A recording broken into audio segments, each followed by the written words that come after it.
It's really spectacular. I've had a couple of new team openings in the last 20 years, and this one kind of ranks as, at least for me, one of the most exciting. I literally got chills in the pregame ceremony, and I had seen the anthem, and I met Lizzie last night and heard about all the things that were going to go on, and it kind of over-delivered.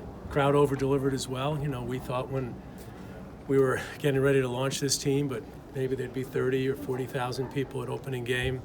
It seems like it's going to be the largest soccer crowd in the state of Tennessee, which I think is a great statement. The fans seem pumped up. I noticed the whole lower level, they're standing the whole game so far, which is interesting and exciting, but overall it's a good night. Don, can you talk about the recent roster rules change and how it incentivizes teams? It goes back to what you mentioned 2 years ago about the MLS becoming a selling league.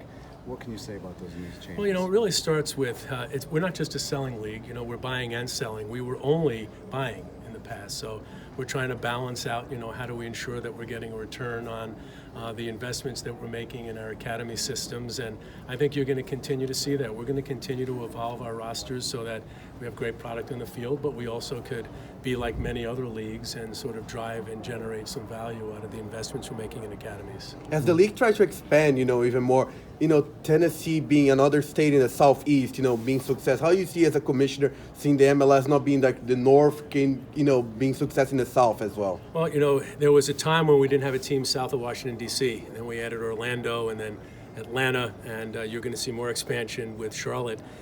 There's a massive population that lives in the southeastern part of the United States, and we had a great understanding of the soccer interest and soccer passion, particularly at the youth level. There was not a lot of professional soccer history and experience in many of these cities, but we were convinced it would work, and we're pleased that it has. And from a financial standpoint, you have to be happy. I believe I saw LAFC was valued at $700 million just recently. You have to be impressed with that, I'm sure. Yeah, listen, we're not that focused on the values of our teams. We're trying to build value in our communities. This morning we had a great event with Atlanta, Nashville, and the league had a great event planting trees. We're trying to build value for our dream, which is to be one of the great soccer leagues in the world. If our teams go up in value, that's a good thing, so that our owners can continue to want to invest and try to ride, if you will, some of the appreciation in their assets. You mentioned the size of the crowd. Is that some sort of vindication for making Nashville an expansion city, or do you feel like you even needed that? No, it's interesting. It's not about the first game. It's about, the first year, and it's about the years after that.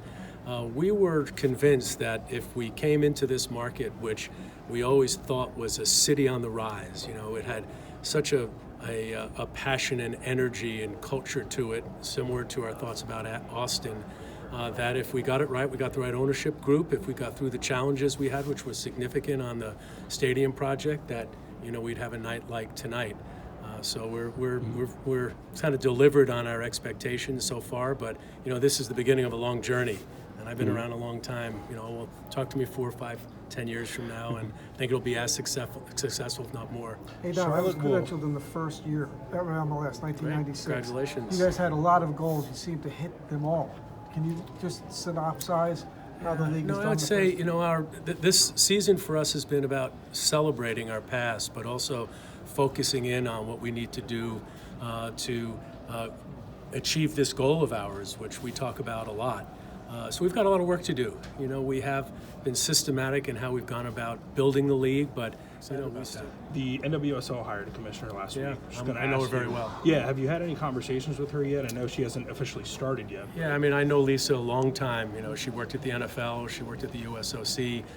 She's a great hire. She's smart, has a lot of experience, and I think that she's going to be a great leader for them. We remain very interested in women's soccer. There's a lot of work that we all need to do to figure out how that is activated beyond the right now 4 MLS teams that own teams. A lot of new teams have been interested in NWSL teams, but we're going to take it very slow. Thanks, Thanks, folks.